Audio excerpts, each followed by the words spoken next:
హే, welcome back. మనము previous సెషన్లో ఎన్ఐ10లో ఒక చిన్న అకౌంట్ అయితే మనం క్రియేట్ చేసుకున్నాము, సైన్ అప్ అయ్యాము, లాగిన్ అయ్యాం.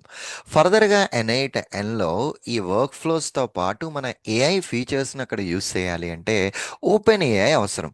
మనకి ఇంతకు ముంగటి సెషన్స్లో మనం స్టడీ చేసుకున్నది, మనం ఒక కంక్లూజన్కి ఏమొచ్చామంటే కనుక నువ్వు ఏ కైండ్ ఆఫ్ ఏఐ ఏజెంట్స్ని బిల్డ్ చేయన్నా సరే నీ ఫోర్ ఫ్రంట్లో వచ్చేది ఓపెన్ ఏఐ ఉంటుంది.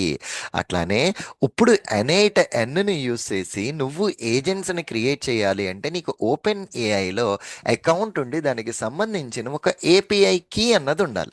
దీనికోసం మనం ఇక్కడ ఏం చేయాలి అంటే platform.openai.comలోకి వెళ్ళి, ఓకే, platform.openai.comలోకి వెళ్ళి ఒక ట్రయల్ అకౌంట్ అయితే మనం క్రియేట్ చేసుకోవాలి. సో నేను జస్ట్ ఒక ట్రయల్ అకౌంట్ క్రియేట్ చేశాను, సైన్ అప్ అని చెప్పేసి అన్నాని. నేను నా జీమెయిల్ ఐడి యూస్ చేసి నేను సైన్ అప్ అయ్యా.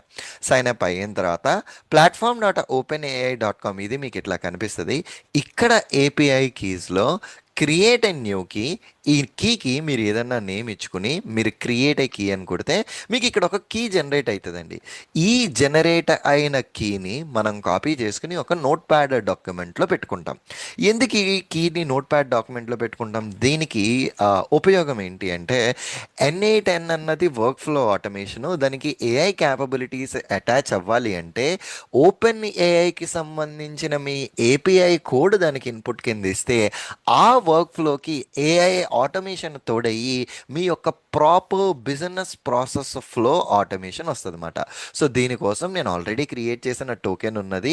సో ఇదే టోకెన్ని I'm gonna use it. So ఇక్కడ మీరు వచ్చేసరికి create and new secret key కొట్టడం, దాని డీటెయిల్స్ ఎంటర్ చేసి ఫిల్ కొట్టడం అంతే.